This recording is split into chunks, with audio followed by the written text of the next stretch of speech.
Blue ocean IAS academy के YouTube channel में आपका स्वागत है। मैं डॉक्टर मनीष। आज का विषय है डोकलो सोहोर शासन व्यवस्था, जो खड़िया शासन जनजाति की शासन व्यवस्था के रूप में भी जानी जाती है। यह सीरीज 6 है। इसके अनुसार, इस व्यवस्था के अनुसार खड़िया झारखंड की एक प्रमुख जनजाति है जो प्रोटो ऑस्ट्रेलाइड से संबंधित है। इसकी भाषा खड़िया है। इस जाति के लोग झारखंड में गुमला, सिमडेगा, रांची, उड़ीसा, छत्तीसगढ़ राज्य में फैले हुए हैं। झारखंड में यह ज़्यादातर सिमडेगा में पाए जाते हैं। खड़िया 3 प्रकार के होते हैं। मैंने यहाँ लिखा है पहाड़ी खड़िया, दूध खड़िया और ढेलकी खड़िया। खड़िया लोगों की पारंपरिक शासन व्यवस्था में महतो, पाहन और करटाहा का प्रमुख भूमिका है। यहाँ विशेष बात है, पहाड़ी खड़िया का प्रमुख को डांडिया कहते हैं और पहाड़ी खड़िया के धार्मिक प्रधान को देवड़ी कहते हैं। यह याद रखें, देवड़ी और डांडिया। वहीं अब महतो, पाहन और करटाहा। महतो गांव का प्रमुख व्यक्ति होता है। यह वंश परंपरागत पद है, परंतु गांव वालों की सहमति से इन्हें बदला जा सकता है। विशेषकर दूध खड़िया एवं ढेलकी खेड़िया के प्रमुख को ही महतो कहते हैं। पाहन, वह व्यक्ति जो गांव के पर्व त्योहार में पूजा पाठ करता है, पाहन कहलाता है। पाहन भी धार्मिक पुजारी जैसे हैं। इन्हें कालो के नाम से भी जाना जाता है। यह भी वंश परंपरागत पदार्थ है, किंतु इसे बदला भी जा सकता है। तीसरा है करटाहा। प्रत्येक गांव में एक करटाहा होता है। वही गांव का नेता और संचालक होते हैं। गांव के झगड़ों का फैसला और मुसीबतों का निपटारा भी यही करता है। इन्हें कोई वेतन नहीं दिया जाता है। जो व्यक्ति अपनी जाति की रीति नीति को सही जानता है, उसी व्यक्ति को करटाहा के पद पर नियुक्त कर किया जाता है। यहाँ विशेष ध्यान देने वाली बात है, रीति और नीति की जानकारी होनी चाहिए। वैसे लोगों को उन्हीं को करटाहा नियुक्त किया जाता है।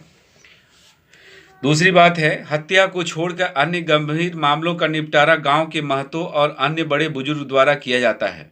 यह बहुत गंभीर बात है कि हत्या को छोड़कर बाद बाकी सभी काम ये लोग करते हैं। खड़िया समाज में कुल 9 गोत्र होते हैं।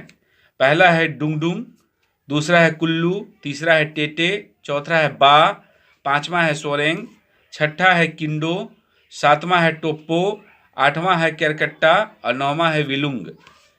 आसपास के सभी गोत्र वाले गांव मिलकर अपने बीच विवादों के समाधान हेतु एक क्षेत्रीय प्रशासन तंत्र बनाया जो खूट कहलाया। यह प्रशासन क्षेत्र है, एक क्षेत्रीय प्रशासन तंत्र है जिसे खूट कहा जाता है। इस पद को खड़िया घाट भी कहते हैं।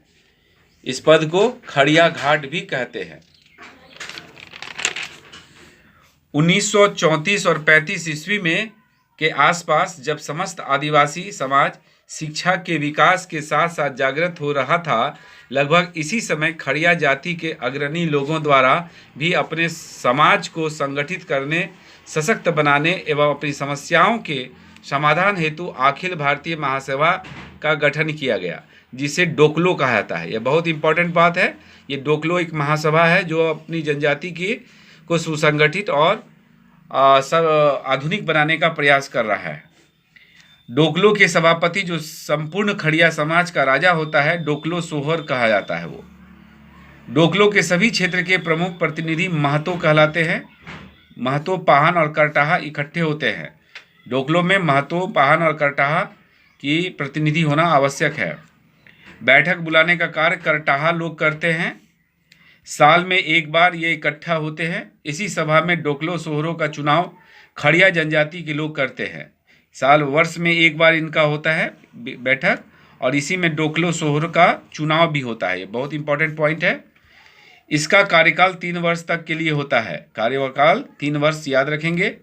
एक से अधिक गांव या गोत्र से संबंधित किसी समस्या का समाधान डोकलो सोहर की अध्यक्षता में की जाती है। बहुत इंपॉर्टेंट बात है कि कोई भी समस्या जो गांव के या गोत्र से संबंधित हो, वह डोकलो सोहर ही करते हैं।